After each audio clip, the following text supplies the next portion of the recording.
Boa noite, a paz de Jesus em nossos corações. Temos de falar da riqueza, para depois dizer das desigualdades em torno dela. Como é que surge a riqueza, não é? Como é que surge? Eu não estou falando das organizações humanas que manipulam os recursos e os dinheiros. Eu estou falando de acordo com aquilo que Deus estabeleceu na Terra. O homem encarna, nasce aqui neste planeta. E este planeta oferece muitos recursos. A Terra pode ser cultivada. Mas é preciso saber cultivar, saber plantar, se dispor a isso, aprender com isso, não é? Mas o ser humano, ao longo de tanto tempo, de até se tornar uma civilização, quantas experiências, quantos aprendizados os seres humanos foram descobrindo como é possível fazer produzir, e também com o seu trabalho, manipulando os elementos, edificando casas, preparando instrumentos de trabalho. Então tudo isto, ao longo do tempo, os seres humanos descobriram. E empregando e trabalhando, eles acumularam valores, acumularam coisas, bens. E aí nós temos a riqueza. É resultado do trabalho, da produção, da capacidade de realização do ser humano, capacidade que Deus lhe deu, de inteligência e de condições de trabalhar a terra e os elementos. Com a riqueza, certos trabalhos se tornaram possível. Uma estrada, por exemplo. Os caminhos eram difíceis, mas o homem descobriu como fazer estradas. E fazendo as estradas, circularam mais as mercadorias e as pessoas se congraçaram. Nós temos lá aquela grande represa de Itaipu, que coisa admirável, como gera energia, não é? Então é a produção humana e gera riqueza, riqueza individual, riqueza coletiva. A ciência, por exemplo, como é que ela pode fazer pesquisa se não tiver as substâncias, se não dispuser de tempo? Pessoas que se dedicam à ciência, às pesquisas, mas elas precisam ser remuneradas, terem assegurado o seu ganha-pão. Então nós vemos que sempre é preciso que haja a riqueza, e ela sendo aplicada para produzir mais recursos, uma vida mais confortável, eliminarmos certas doenças, favorecermos a nossa movimentação. Tudo isto resulta do trabalho da criatura humana. E sem riqueza não se faz. Porque se nós tivermos todas as pessoas numa vidinha muito modesta, como é que nós vamos custear as pesquisas científicas? Não dá. Como é que nós vamos construir uma barragem daquela tamanha importância de Itaipu? Não dá. É preciso ter valores, recursos acumulados. E é isso que é a riqueza. É o resultado do trabalho humano que acumulou valores. E nessa atividade toda, o ser humano desenvolve a sua inteligência. E depois da inteligência vem o progresso moral. Então nós vemos que o trabalho gera riqueza, e realmente a riqueza também enseja novas oportunidades de trabalhos mais aperfeiçoados, mais difíceis, que dependem de valores acumulados. Estamos vendo que a riqueza, então, em si mesma, ela não é um mal, ela é um bem. Ela é resultado do trabalho e ela é muito útil, não é? Bem utilizada, a riqueza leva a humanidade ao progresso. Progresso material, intelectual e moral. Pois é. Entretanto, a riqueza chega a causar tantos males, não é? Assassinatos, herdeiros que para terem a herança, não é? matam aqueles seus ancestrais, um avô, uma avózinha, para ficar com a riqueza. A riqueza exacerba más paixões, porque tendo dinheiro, ele representa poder, e a pessoa não precisa trabalhar, é só gozar a vida, se ela não tem uma compreensão maior. Então, a riqueza causa muitos males, mas porque o homem abusa da riqueza. Nós estamos num planeta de provas e de expiações, os espíritos que estão encarnados aqui não são muito evoluídos, não são muito esclarecidos, é mais ignorância. Então não diríamos que é maldade, na grande maioria é ignorância mesmo. Age erradamente, porque não entende o objetivo divino, a programação divina. Mas a riqueza não é um mal em si mesma. E compete ao ser humano fazê-la produzir bem, em favor de todos. Quando as pessoas pensam na riqueza e a veem hoje em dia distribuída tão desigualmente, uns poucos milionários e outros não tendo nem o que comer, as pessoas dizem: será que nós não poderíamos repartir a riqueza toda da terra igualmente entre todos os seus habitantes, 6 bilhões de habitantes? Um pouco para cada um. Não daria para todos? Ficaria uma parcela mínima para cada um. Recurso insuficiente para grandes trabalhos, aí era só marca-passo. Não se poderia fazer mais nada. O homem comum, ele não se sentiria estimulado a trabalhar. Não criticando, mas a gente sabe que por causa da bolsa, família, eu não sei o que, tem muita gente que vive disso e não quer trabalhar. Para que eu vou trabalhar? Eu já estou ganhando aquele tantinho que preciso para viver. Então talvez muita gente não se dispusesse ao trabalho. E não adiantaria distribuir igualmente para todos. Daí a um tempinho já estaria tudo diferente. Mas isso é claro, porque as pessoas não são igualmente inteligentes, ativas, laboriosas e previdentes. Não gastaria tudo logo. Não esperaria. Eu estou com esse dinheiro na mão, ele não sabe controlar, gasta tudo. Se vai ter fome nos outros dias, ele não quer nem pensar. Ele não pensa. Então nós vemos que alguns saberiam distribuir, produzir o que fosse possível. E quando chegasse no fim do mês, uns estariam miseráveis e outros já estariam um pouquinho mais ricos. É a capacidade de cada um. Não adiantaria tentar uma divisão igualzinha para todos. Vamos então ver o que o Espiritismo lança de luzes a esse respeito, não é? Porque é uma questão social que a gente vê, mas diz respeito à vida humana. Então vamos ver lá o enfoque espírita. Aprendemos com a doutrina espírita que a desigualdade das riquezas não se soluciona se nós considerarmos apenas a vida corpórea atual. Todo o enfoque do Espiritismo não vai se limitar a esta vida, mas a nossa natureza de filhos de Deus, seres espirituais, imortais, que reencarnam e progridem. Então, se olhar só esta vida corpórea, uma existência, não resolve o problema. Ninguém resolve o problema.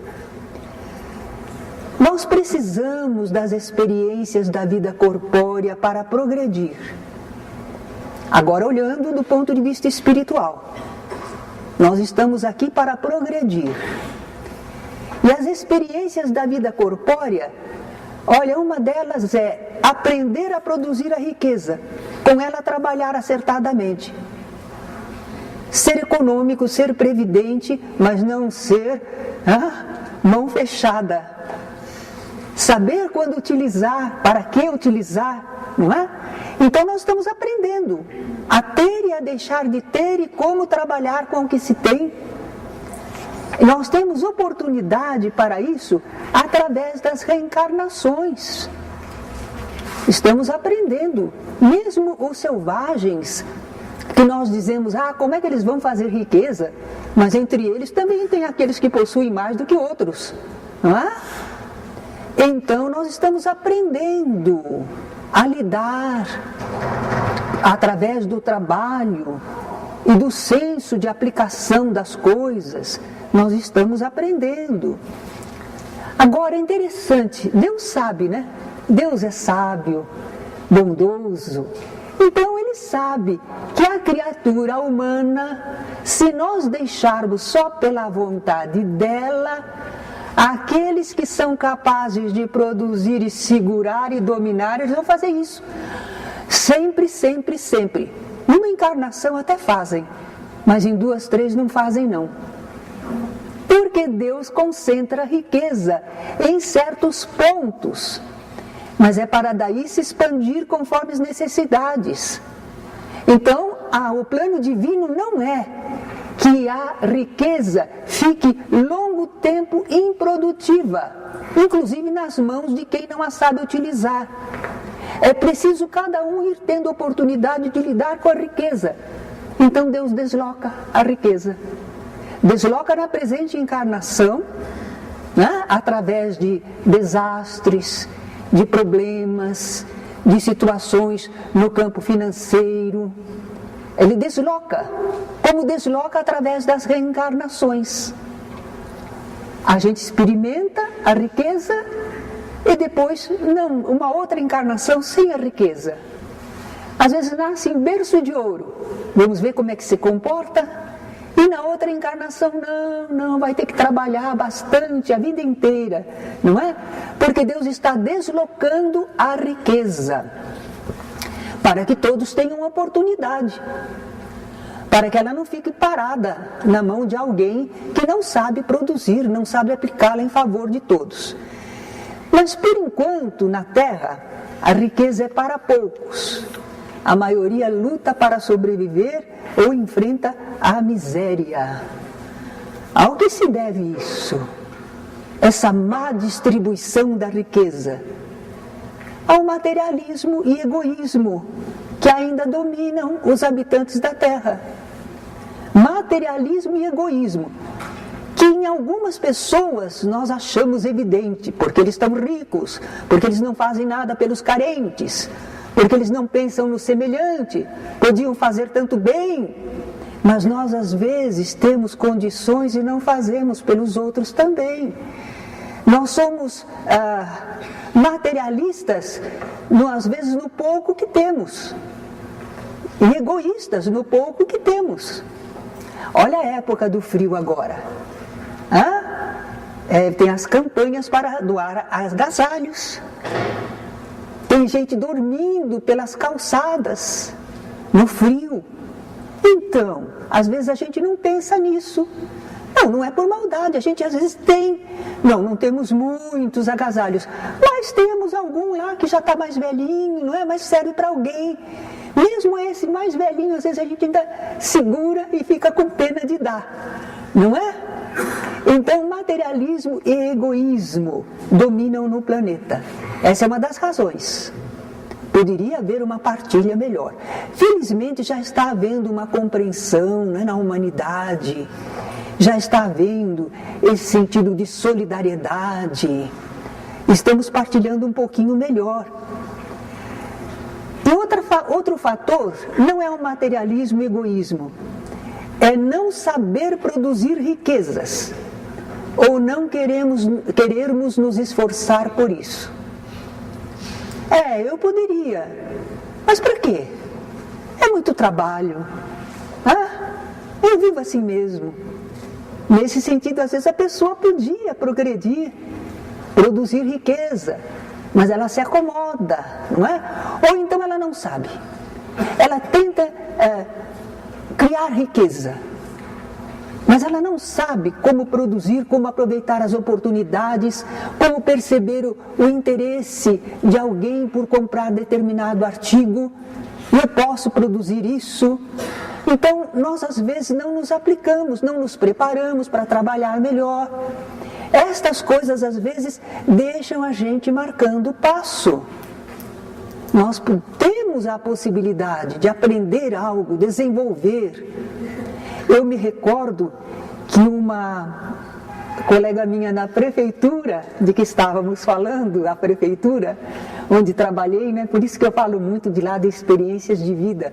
Mas uma companheira, ela não gostava muito do trabalho burocrático, de um escritório, de uma repartição pública. Mas era o que ela podia fazer.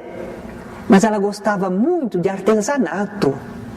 E ela, nas suas horas vagas, procurou se dedicar ao artesanato, fez algumas aulas com professoras, e ela foi criando as coisas para seu gosto, e começou a presentear amigas. As amigas gostavam, achavam bonito. Faz um para mim. E começaram a encomendar.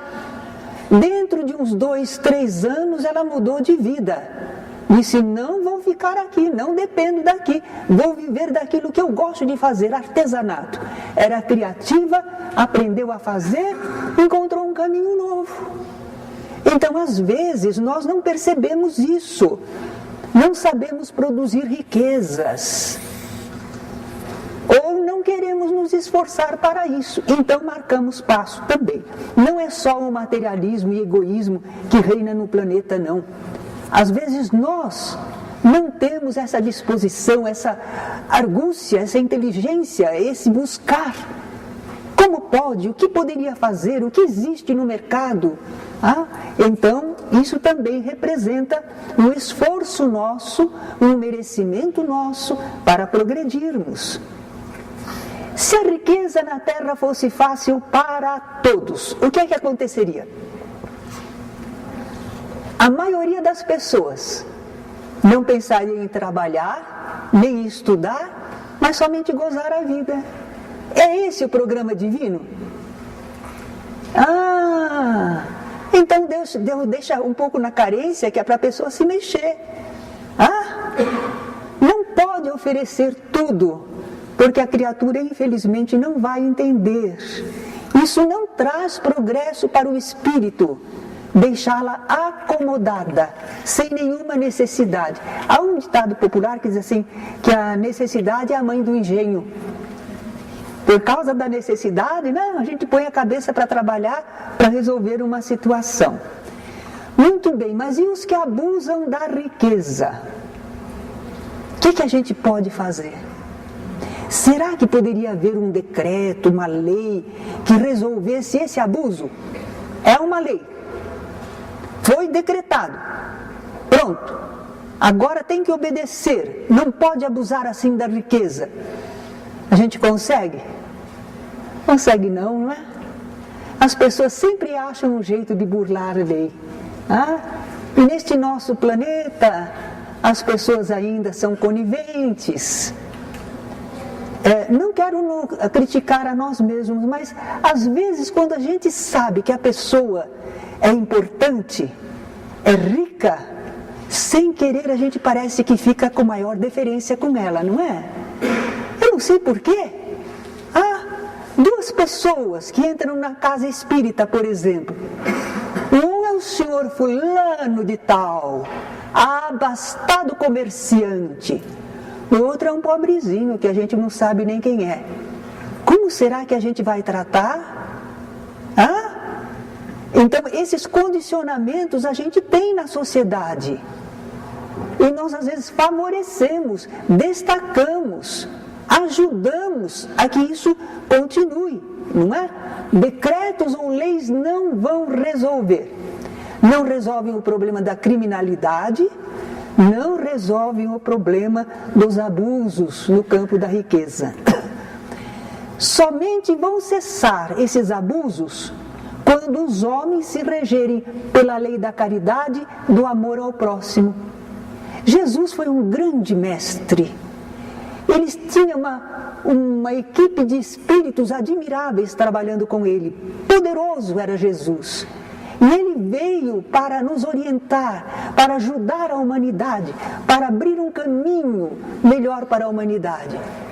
E ele foi para o campo das finanças, o campo da política, o campo do... Não, ele escolheu ser mestre, trabalhar com as mentes. Porque se as pessoas entenderem como funciona o universo, quem nós somos, de onde viemos, porque estamos aqui, como devemos agir, se a pessoa entender, ela começa a produzir o bem e a evitar o mal. Não tem outro caminho, é a educação. É a educação, fazer a pessoa entender e tirar de dentro dela o que ela tem de bom, o que ela pode fazer de bom, não é? Então, esse é o caminho. E nós devemos trabalhar nele. A casa espírita trabalha nesse campo. Instrução, orientação, socorro também para os necessitados, é claro. Não vamos ficar assim sem sentir, insensíveis ao sofrimento daqueles que estão mais carentes. Mas a gente sabe que isto não resolve o problema humano. Porque as desigualdades irão continuar. E as pessoas às vezes ficarão acomodadas, ou abatidas, ou sem experiência. Então nós temos que trabalhar na mente, no espírito, ajudar a pessoa a superar, a se reconhecer como filho de Deus. Não sofrer demais com as limitações, mas buscar tudo que ela puder realizar de bom. A Terra está evoluindo, quer dizer, os seus habitantes estão evoluindo intelectual e moralmente. Então nós podemos prever, e podemos prever com certeza, que a miséria ou riqueza excessiva vão terminar. O problema de quando depende de nós. Mas que vai terminar, vai. Porque cada um de nós está começando a entender. Isto vai se espalhar na humanidade toda. Às vezes isso é feito até por um processo sábio, divino. Porque às vezes as grandes nações não querem pensar nos outros. Mas como é um planeta só, e as coisas acabam repercutindo e refletindo para eles mesmos, eles também vão ter que rever a sua programação, não é? Eles estavam dizendo hoje na televisão que aqueles furacões que costumavam acontecer no Atlântico Norte, que afetavam os Estados Unidos, mas eram 2 ou 3 graves por ano. Mas agora, com a modificação do efeito estufa e tudo mais, que eles não queriam se mexer a respeito, mas eles estão prevendo que vem grandes furacões destruidores por causa desta alteração. Então eles têm que pensar.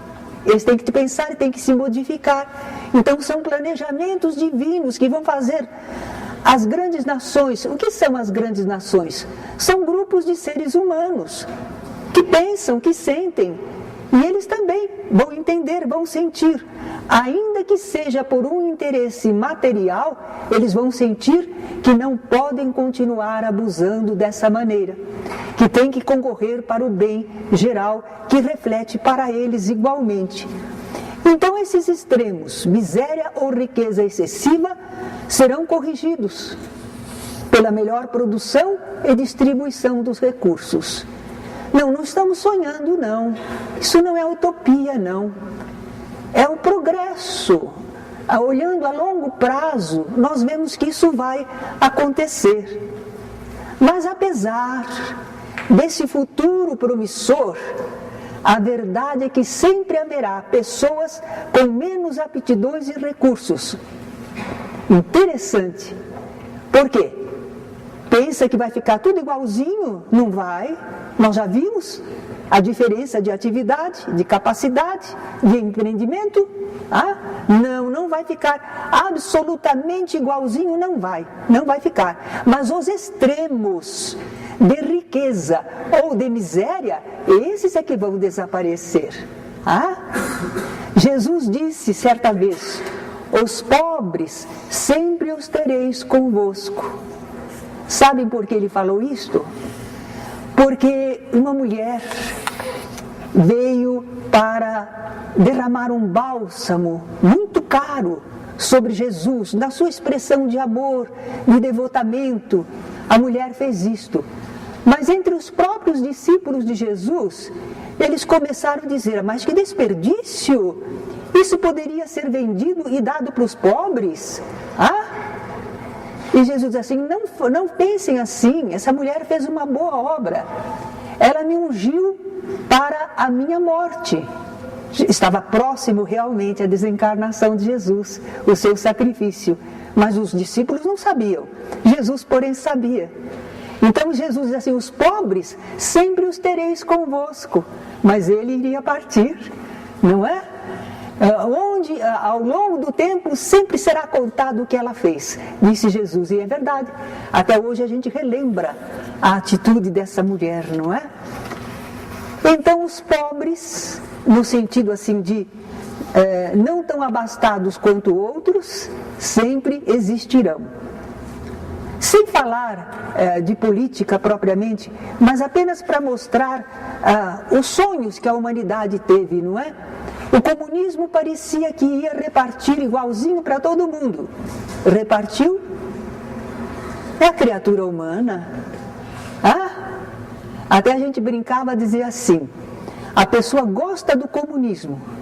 No seguinte sentido, não estamos falando de política não, estamos analisando a criatura humana nas situações da vida. Vejam bem. Então uma pessoa dizia assim: não, ótimo o comunismo, porque quem tem 2 casas, reparte uma com quem não tem. Quem tiver, por exemplo, um carro, 2 carros, reparte um com quem não tem. Aí disseram: pois é, e quem tem galinha também, se tem 2, reparte. Não, galinha não, porque ele tinha galinhas. Enquanto era para repartir o dos outros, mas quando era do dele, não. Não é? Isso é típico da pessoa. O idealismo da pessoa é enquanto não afeta o seu materialismo, o seu egoísmo. Não é? Então aqueles que às vezes podia ser um sonho de uma melhora na humanidade, de mais igualdade, não é? Mas a criatura humana assume os poderes e de novo assambarca e oprime novamente, não é? Não é assim que vamos resolver, não, o problema das desigualdades da riqueza. Agora, vejamos espiritualmente. Por que passamos por riqueza e pobreza neste mundo? Como todas as provas que este planeta nos enseja. É para nós sermos testados intelectual e moralmente. Às vezes são situações de resgate, mas a grande maioria são testes, experiências, aprendizados. Muito bem, riqueza e pobreza. Qual será a prova mais difícil? Nós vamos debater aqui e não vamos chegar a nenhuma conclusão, porque há argumentos dos 2 lados. As 2 são provas difíceis. Ante a miséria, por exemplo, o que pode acontecer para o ser espiritual, para nós, espíritos encarnados? Miséria. Não é simples pobreza, miséria. O que vai causar? Às vezes desânimo. Não dá, não consigo. Jamais. Revolta. É isso, por que fazem isso comigo? Isso aqui não é justo. Inveja. Ele tem, eu não tenho. Olha lá. São todas coisas ruins espiritualmente. São estados de alma que não são bons espiritualmente. Desvio para o crime. Não me dão, eu roubo. Eu tiro. Eu vou pegar o que é meu. A minha parte. Então a gente vê o que a miséria pode causar se a pessoa não estiver preparada. Reclamação contra Deus, blasfemar. Não compreende o programa divino. É muito duro, é muito difícil. A pessoa está sofrendo, não é? E ela não tem o alcance do porquê de certas experiências tão difíceis. Então ela blasfema, ela acusa Deus. Deus só gosta daqueles ricos, são aqueles privilegiados, são os queridinhos de Deus. De mim ele se esqueceu, não lembra, não adianta nem eu orar. Deus não é bom, então é blasfêmia. Então nós podemos, diante da miséria, errarmos na resposta a dar às situações. E ante a riqueza? É uma prova também muito, muito arriscada para o espírito, para nós espiritualmente. A riqueza é o supremo excitante do orgulho, do egoísmo e da vida sensual. Parece incrível, não é egoísmo? Você tem tanto. Mas não adianta. Nesse ponto eu me lembro de um filme, foi com a Lana Turner. Quem é da velha guarda vai lembrar dessa grande artista, não é? No filme, ela era uma jovem rica. E muitos pretendentes, e muitos deles eram ricos. Havia um que era riquíssimo e queria casar com ela. E ela não estava aceitando, estava prolongando a situação. E uma amiga perguntou, mas por que você não casa com ele? Ele é tão rico quanto você. Ela disse, quando eu era menina, eu tinha umas bolinhas de gude, e eu ia jogar bolinha de gude com os meninos também, e um dos meninos tinha bolinha de gude tantas quanto eu, mas eles queriam as minhas também. Ele não se contentava com as dele, ele queria as minhas também. Então ela pensava, ele é rico, mas ele pode querer a minha riqueza também. E não acontece mesmo isso, não é? A pessoa sambarca tudo. Agora vejam, por que eu estou contando esse episódio singelinho? Pensem nessa mulher. Ela quer amar e ser amada. Mas a riqueza dela não enseja que ela confie que ela está sendo amada por ela mesma. É a riqueza dela. Já pensaram nessa dor? Pensem isso a respeito de todos os ricos. Porque muita gente se aproxima dos ricos, mas a grande maioria tem interesse. Bajula, agrada, mas no fundo está querendo alguma coisa. Ele é rico, ela é rica, então se me aproximo, eu posso usufruir alguma coisa. Alguém que gosta das sensações do mundo se aproxima de alguém rico e começa a sugerir, oferece, conhece não sei o que, podemos ir em tal lugar, porque ele vai junto, ele usufrui junto, mas estimula ao gozo dos sentidos, a atividades erradas. Todo mundo quer negociar com o rico, e as propostas mais diferentes vêm para ele. É difícil estar na posição de rico, hein? Pensem bem. Olha, tentação de todo lado, de todas as maneiras. E você pode, e você tem o dinheiro, e fica fácil, não é? Porque para nós, não faço isso, porque, mas ele está tudo, o caminho está aberto. Só se ele não quiser, se ele quiser fazer o bem, se ele quiser ser honesto. Mas é uma luta, hein? Porque o pessoal à volta, os estímulos são enormes. Então, vejam bem, por causa da riqueza, muitos prejudicaram sua felicidade na vida futura. Por causa da riqueza, e nós invejando os ricos, hein? Nós não pensamos bem. Jesus disse no Evangelho, como é difícil entrar um rico no reino dos céus.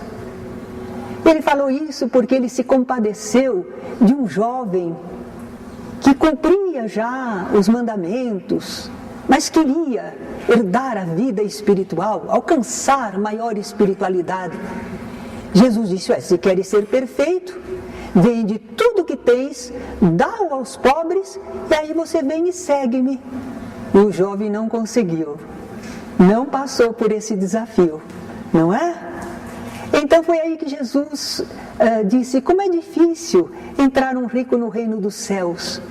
É mais fácil passar um camelo pelo fundo de uma agulha do que um rico se salvar. Essa expressão às vezes parece forte, né? Um camelo pelo fundo de uma agulha, que comparação! Mas dizem que o camelo não era o animal, era uma corda feita de pelo de camelo. Então aquela corda, Jesus teria dito, é mais fácil passar uma corda pelo fundo de uma agulha do que um rico entrar no reino dos céus. Outros dizem que não era uma corda, que eram aquelas portinhas que tinha nas muralhas que cercavam as cidades e que se chamavam agulha, porque passavam as pessoas. Depois de uma certa hora, os animais não entravam. Os animais com carga não entram, entram as pessoas. Então o camelo não passava pelo fundo de uma agulha, não entrava mesmo, né? Enfim, Jesus queria dizer o quê? Que a riqueza impede a evolução do espírito? Mas então Deus foi muito mal quando Ele deu a riqueza para muita gente aí. A pessoa já nasceu rica. Então Deus os condenou a não poderem evoluir? Não, não é isso, não é? Deus não iria pôr a riqueza nas mãos das criaturas, seus filhos, que Ele tanto ama, não é? Para que eles não pudessem evoluir? Não. Então o que é que nós estamos pensando? Nós queremos abolir a riqueza para não errarmos com ela. A riqueza é problema, ela pode nos levar ao erro. Então eu não quero a riqueza, né? Vamos acabar com ela. Aí nós temos uma outra passagem no Evangelho. Jesus narra que um homem ia viajar e deixou com os seus servidores 5 talentos com um, 2 talentos com o outro e 1 talento com o outro. Quer dizer, deu um pouco para cada um, segundo suas possibilidades. Quando ele voltou da viagem, aquele que tinha recebido 5 talentos, disse: Senhor, aqui estão os 5 talentos que me confiastes e mais 5 que eu granjeei com os talentos que tu me deste. E ele disse: servo bom, entra no gozo do teu Senhor. O de 2 também rendeu mais 2. Chegou o que tinha recebido 1 e disse: eu sei que tu és um Senhor muito poderoso e muito cioso das coisas, então eu enterrei o teu talento. Olha aqui o teu talento de volta. E aí o Senhor falou: ô servo mau, se sabes que eu sou assim rigoroso, devias ter colocado pelo menos o meu talento nas mãos dos que sabem fazer render. Eis aí como Jesus nos ensinou. Nós recebemos talentos, cada um de acordo com a sua possibilidade. 5, 2, 1. Cada um recebe aptidões, possibilidades, situações da vida. Como é que nós vamos render com isso? Ou será que a gente vai ficar como estamos pensando antes, abolir a riqueza para não errarmos com ela? Eu vou enterrar, eu não vou fazer nada, vai ficar aqui paradinho. Sei lá, de repente eu erro, eu me complico. Se você não sabe o que fazer e como agir, pelo menos confie as suas forças, vá trabalhar junto a alguém que sabe como trabalhar. Vai lá, oferece seu préstimo. Olha, eu não sei trabalhar, não sei nem o que devo fazer, mas se você sabe, estou eu aqui. Porque aí você vai render alguma coisa. Não podemos querer abolir a riqueza para não errarmos com ela, porque a riqueza é granjeada pelo trabalho, basicamente.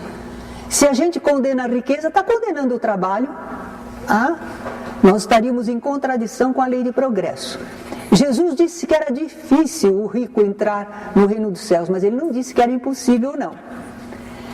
A riqueza também pode ensejar se produza muita coisa útil e boa para nós mesmos e para o próximo. Pode se tornar um meio de salvação material, espiritual, não é? Vocês vão me perdoar, eu vou fazer um comentário, parece até que hoje eu estou falando de política, mas não é não. São situações da vida, né? Eu não votei no José Hermílio de Moraes, não votei nele. Mas outro dia eu estava assistindo uma entrevista com ele. Que grande homem! É rico, mas é trabalhador e é bondoso e ajuda muitas criaturas a encontrarem uma vida melhor, serem auxiliados. Ele não é mais candidato nem nada, a gente pode falar, não é? Que pessoa! Então nós vemos um rico sendo alguém que, apesar de rico, trabalha intensamente, não para se enriquecer mais, mas para favorecer as pessoas, para promover o progresso. Ele está dentro das leis de Deus, talvez seja um rico que se salve, não é? É difícil um rico se salvar, mas esse aí, pelo que eu assisti na entrevista, ouvi, é admirável, não é? Então nós vemos, Henry Ford, por exemplo, também foi um grande industrial, mas ele dizia que na vida dele, ele só não trabalhou 2 horas, porque o elevador em que ele estava encrencou e ficou parado. Só, porque ele estava sempre trabalhando, sempre produzindo, não só para ele, para o bem em geral, né? Então nós vemos que tudo vai depender do uso que fizermos da riqueza e de como nos comportarmos diante da pobreza. Essas 2 provas, vamos ver, né? Na pobreza, o que deveríamos fazer? Cuidar do pouco que se possui e usar acertadamente. Ainda agora a Deise estava falando para nós não ficarmos mexendo muito nas cortinas. Por quê? Porque se todo mundo começa a mexer, daqui a pouco estragou. Certo? Certo? Então às vezes o pobre tem, mas não sabe cuidar e não cuida. Nós não cuidamos nem de 32 pérolas que Deus nos dá para todos nós, os nossos dentes. Deus nos dá 32 pérolas. Será que a gente vai até o fim da vida mais ou menos com elas? Escovamos direitinho, comemos o que precisa, não é? Então, cuidar do pouco que se possui e usar acertadamente. É pobre, mas está sabendo viver nessa pobreza. Desenvolver, aperfeiçoar sua capacidade de produzir valores. Se esforce. Cultivar virtudes que essa prova, a prova da pobreza, mais estimula. Resignação, moderação, simplicidade, humildade, honestidade. A pobreza enseja isso. Olha que crescimento espiritual que uma pessoa pode ter na prova da pobreza. Para o mundo, a pessoa foi ignorada, mas espiritualmente, que conquista, que desenvolvimento, não é? Praticar a caridade ao seu alcance. Tadinho, é tão pobrezinho praticar a caridade. É porque a caridade não depende só de dinheiro, não é? Materialmente ajudar aos mais necessitados ainda. Há um poeta, eu não sei se é Judas Esgorogota, que ele tem um soneto que ele diz assim no final: Senhor, que eu não coma sozinho o pão que possa ser por mim partido em 2 pedaços. Aí que ideia, não é? A partilha. Que eu não coma sozinho o pão que possa ser por mim partido em 2 pedaços. Que alguém também se alimente, não é? Então, às vezes é isso. Dizem até que se a gente quer receber ajuda, São Vicente de Paulo, que disse isso num filme admirável, bem antigo, que eu assisti. Ele estava procurando socorro para ajudar os pobres. Mas as pessoas ricas, as senhoras, diziam que iam ajudar, queriam ajudar, mas começaram a fazer logo uma conversa em torno de como ia ser a festa para arrecadar dinheiro. E começaram a discutir os seus figurinos, as roupas que iam usar, e não sei o quê. Aí São Vicente de Paula foi saindo devagarinho, né? Desse mato não sai coelho. Elas iam mais gastar do que trazer. Em compensação, na rua ele encontrou uma senhora pronta a ajudar, a carregar as coisas, a lavar roupas, a cuidar dos pobres, não é? Ela era pobre, mas estava disposta a ajudar. Então um pobre pode até materialmente ajudar, não é? Espiritualmente também, uma ação moral, boa palavra, um exemplo. Às vezes a pessoa é pobre, mas fica ao lado de um leito de doente, ajudando a passar a noite, não é? Então são muitas coisas que se pode fazer. Não invejar os ricos nem pensar mal deles. Olha, mais um teste, não é? Quem está na pobreza. Lembrar que eles estão sendo duramente testados, merecem compaixão e ajuda se estiverem errando, e apoio e respeito se estiverem acertando. Essa é a atitude. Agora vamos ver na riqueza. Como é que deveríamos nos comportar? Primeira coisa, lembrar que quem é o verdadeiro Senhor de todos os bens da vida é Deus. Não somos nós. Nós somos apenas mordomos. Jesus falou isso no Evangelho. Nós estamos cuidando dos bens do Senhor. Ele nos confiou por algum tempo, não é? Mas nós temos que prestar contas de tudo ao final da existência. Enquanto nós cuidamos dos bens do Senhor, nós usufruímos deles. Mas não são nossos, não nos enganemos. Não é? Cuidado para não cair no orgulho, na inércia, no egoísmo ou nos excessos do gozo material. Que Deus abençoe os ricos, não é? Que Deus os inspire para o bem, que os fortaleça. O rico tem mais tempo e recursos do que o pobre. Então isso está dizendo para o rico que ele precisa estudar mais e concorrer para o progresso dos seus semelhantes. Ele pode, ele tem o tempo. O pobre às vezes está trabalhando o dia todo e até tarde da noite, não pode estudar, não tem dinheiro, mas ele tem. Então ele pode fazer grandes estudos, se aperfeiçoar para servir à humanidade, né? Prestar todos os benefícios possíveis com os bens que recebeu, não desperdiçar, nem deixar sem utilidade para ninguém. Nossa, ele é rico, está pensando, fica contando as migalhinhas. Não, mas não é para desperdiçar. Há uma historinha através do Chico Xavier, que uma freirinha, quando ela viveu a vida trabalhando, costurando para os pobres. Quando ela desencarnou, a cumprimentaram pelos seus valores, pela sua dedicação, mas disseram: agora, minha irmã, você precisa voltar à terra e plantar um algodoal. Eu tenho que voltar à terra, plantar um algodoal, por quê? Para compensar toda a linha desperdiçada. Fez de um lado, mas desperdiçou do outro. Então, ela ia plantar um algodoal para ela ver o valor, não é? Do fio. Não era castigo, não. Era uma educação. Então nós às vezes desperdiçamos. Mesmo o rico, ele não deve desperdiçar.